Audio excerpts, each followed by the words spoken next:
All right, we're going to start with the game of the day, though.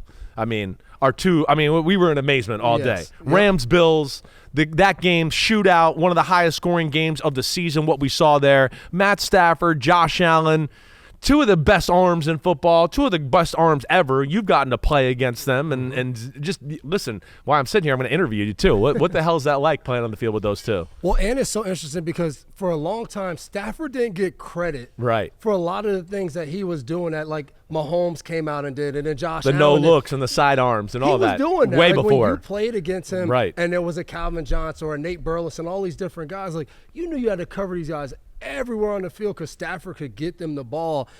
And what was fun about today was we came into today and you were like, this game's going to be a shootout. Like, I don't see any defense making a stop. Right. And it's not always ideal when a game goes exactly the way you think it will go. Yeah, right. But that's how the game went. Yeah. Like, the Rams drove right down the field, and Buffalo gets the ball. They drove right down the field. The pump block is what gained a possession for the Rams and a touchdown.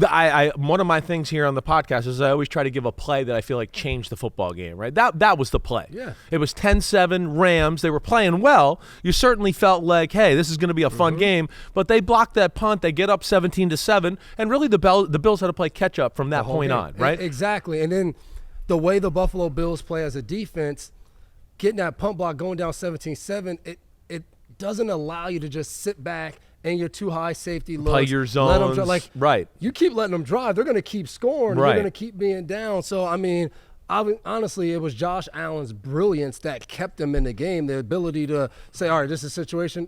Shoot, we'll go down and score again. All right, we'll keep doing that. Well, we always say, like, you can be better than the team in totality, but it's a matchup league. Yep. And for both of these defenses, it was a matchup problem with the other team's offense throughout the day. We've kind of hit on it. The Rams, I think we both think the Rams are kind of going on the up and up right now, right? The defenses, they play hard. They're coached well. I don't think we think they're not, super talented. They're young and up and coming. But the offense with that line, those receivers, the running back, all that, and then, of course, like you're talking about Stafford coupled with McVay, yeah, it feels like with them being healthy, they're getting in a spot here where I don't give a damn what defense you are. It's going to be tough to stop them. Group text with a couple of my guys from the Patriots, they were like, if I'm an NFC, I don't want to play the Rams. I don't care you're Detroit, you're Philly. Like, you don't want to play the Rams. And I know Philly handled the Rams pretty well on the road. Right. But you're playing against a veteran quarterback in the playoffs, a team that was in the Super Bowl a couple years ago, won a Super Bowl. So you just they think adjust about that always. Exactly. Yes, like, you don't want to have to play them. And this is what it's about. After Thanksgiving, when football starts, when you look up at the end of every year, it's the teams that usually start playing the best football this time of the year.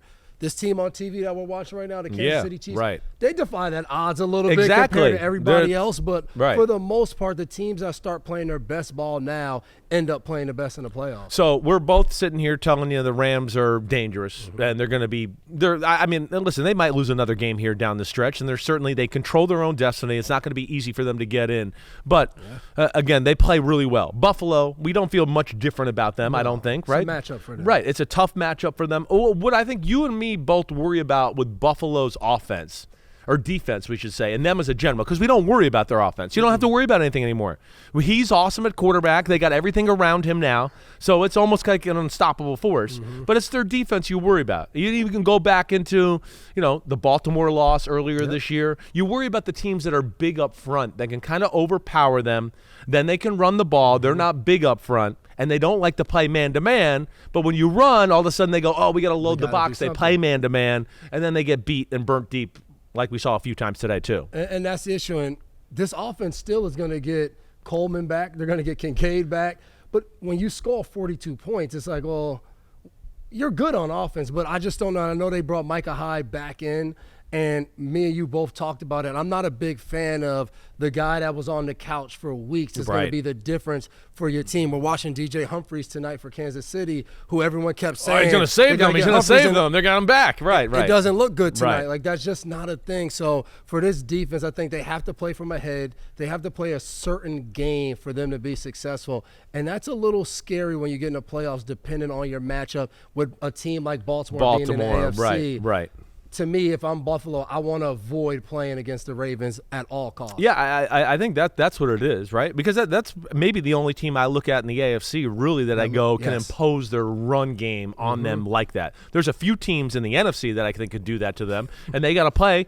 Just so everybody knows, the Bills play Detroit Lions this next week. So this will be some of the same problems we just saw on that defensive side of the ball. Allen was phenomenal. Khalil Shakir was really good. We saw a pretty good play from the running backs altogether. I was a little surprised, I will say this, that I thought the Bills would run the ball a little bit better on the Rams defense. That never really got going. Josh Allen, again, was the leading rusher and made all the big plays that way. But for the most part of the day, going down and being down 17-7. Yeah, that changed. It changes the game, especially the way the Rams are moving the ball. It was like, can we really take a chance and not score on one of these possessions? And then they go up another touchdown. So it was tough going behind. Tough going by. Last thing on the way out here, great win by the Rams. Josh Allen, it's 3 rushing touchdowns, 3 touchdown passes, 2 games in a row, right?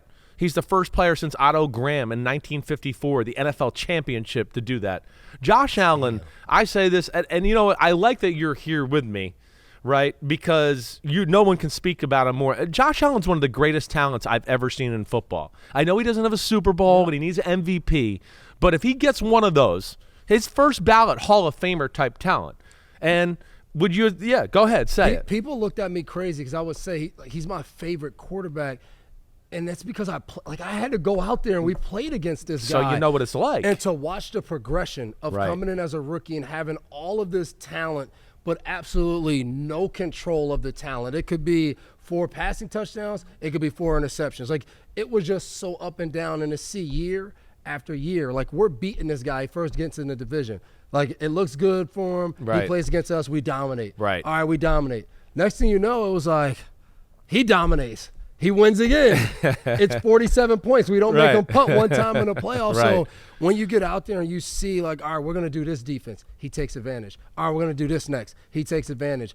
And even the games where everyone's like, oh, man, he keeps making that mistake, like some of these classic playoff games, it's not him. Yeah, exactly. I know he might have 2 or 3 mistakes in the game.